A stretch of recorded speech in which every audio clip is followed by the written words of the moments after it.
I'm Charlie Bright of Gold Derby, and today I'm speaking with Tom McGrath, the director of the Boss Baby Family Business from DreamWorks Animation, as part of our Meet the Experts panel for film animation. First thing I wanted to ask was it always planned that there would be a sequel to to what is now the first Boss Baby? No, not entirely at all. I was really attracted to Marla Frazie's 10-page kind of book, and got together with my partner Michael McCullers, and really when we developed the story, it was kind of just the story of these two competitive brothers, which for me channeled. I have a brother that we're very close in age, and it was kind of a love letter to my brother, and just about our childhood. And at the end of the movie, we revealed that it was the main character, Tim, as an adult telling his daughter how he reconciled with his brother. And there was a little baby at the end of the movie, the first movie, that winks at the camera. And it wasn't to set up a sequel. It was actually just to tell kids that baby core is real, and it all wasn't just in the imagination of this kid. But I guess, the studio called and they said, hey, we'd like to do another one. And I was kind of, well, it was kind of one and done, and just started thinking about a story and thinking about my brother. And, family drama is a lifelong struggle. I don't know if you have a brother, Charlie, or a sister that are close in age, just thought, well, it'd be great if we picked up the movie where it left off, and Tim and Boss Baby are adults and they grew up and grew apart, and Tim's a stay-at-home dad, and Boss Baby was hardwired for business and became a hedge fund man. I kind of went back and looked at my brother's story, and he had taught me to make Super 8 films. We made them as kids when we were really young, and we'd recruit the neighborhood kids and all that kind of thing. And not knowing you could ever make films for a living. Hollywood could have been another planet and that sort of thing. And but we had a lot of fun doing that in our early years. And then till I heard of Cal Arts, where you could learn animation and go to California. And so I kind of had borrowed a lot of money to go to Cal Arts, and that was kind of my ticket into animation. Meanwhile, my brother at a very young age had two boys, and he was focused on his family. And I was so focused on my career, we kind of lost touch through the later years. But I was always envious of him because he had two beautiful sons and a family, and I never had kids. And I was so focused on career, and I kept thinking, man, I missed out, What's the measure of success? My brother, having a family is really a true measure. And I think he was always kind of envious of me for having the chance to make movies and that sort of thing. So I kind of channeled that into it along with our writer, Michael McCullers, and we decided, let's do this in a fun way. Wouldn't it be great if these two adults had to relive their childhood, become better men, in the end, and that baby at the end of the first film, it's an opportunity for a strong female voice, Amy Sedaris, who was the kind of the catalyst to bring these two brothers back together. And then we added in the father-daughter story, and that's kind of how we kind of came to Hospital. What was your brother's reaction when he saw this movie? Has he seen the movie? He has. The first movie, I just wanted to make him cry, which worked. He cried, and then this one, it was I think the same reaction. I think every director will tell you, you have to find that personal angle to the story, and I think because it's family, it's somewhat ubiquitous. We've all had family. We've all had family experiences, and if we could have a message like, it's never too late to have a second chance with family, that would be a great thing to do. So I think when the first movie was based on the brother story, this one had more access points, with the father-daughter story or the grandparent story or the kid story and that sort of thing, and the brother story. And so we just wanted to have different points of view in this one and hopefully resonate with a larger audience.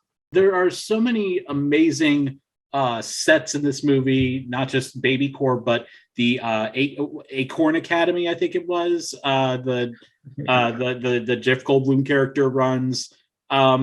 Which parts of the movie were the most challenging to design?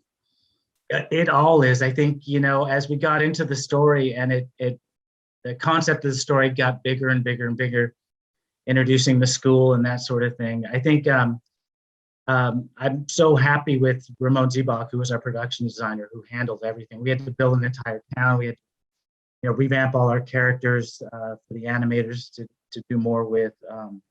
I think the challenge is always, you have so much story, you need to fit it into an hour and a half, and the lesson is keep your story simple so you don't lose the character moments, because we had such a rich cast and they were all adding these beautiful character moments.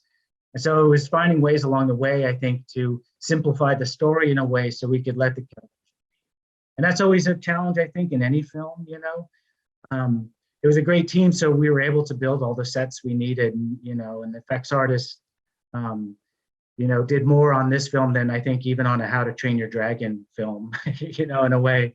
But at the end of the day, I think everyone was so invested because we made 75% of the film at home that it was really a labor of love, of people saying, we can do that at every turn. So we didn't have to compromise anything.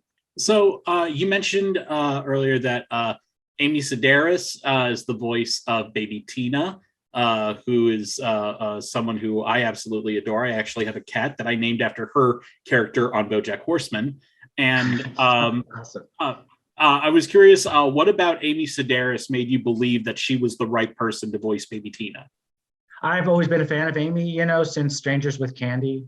And I just know her as a character creator, and then in her show At Home with Amy, she's always inventing characters. And so she was always in mind, and just like talk through her character with her and this new millennial, as opposed to Boss Baby's Mad Men era baby. What if we did this millennial person? And she had this voice that she uses on her nieces and nephews.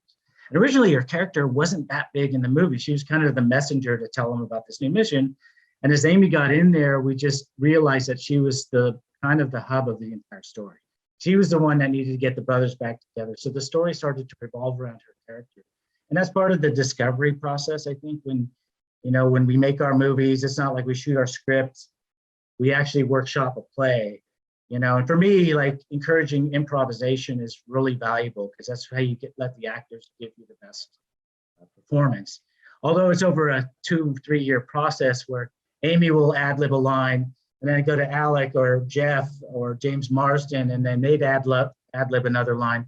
So over the course of these 2 years, we would make it feel like they're in the same room. How that actually brings up an interesting thing. How difficult is it to compile that when you have people that are improvising on things, or riffing on things, and then having, especially if you have people all in different places and you're trying to put all of that together? How difficult is that process? Well, as a director, you are the caretaker of the story. So the story really well. And there's, always different ways to get from A to B. And I think, the script was really solid, but really to be in the room with them and just encourage and be their scene partner and read with them and then go off book, it just opened up the world a little bit. And so we spend a lot of time in the recording booth just playing, and I think it's your job to kind of piece it all together, and then when I record another actor, you're representing the improv that was done before, sort of thing. It's kind of the magic trick of animation, is really feeling like all these characters are playing off each other. So the first Boss Baby movie from a couple of years ago scored an Oscar nomination for Best Animated Feature, and I was curious as to whether that caught you off guard when it actually got that nomination.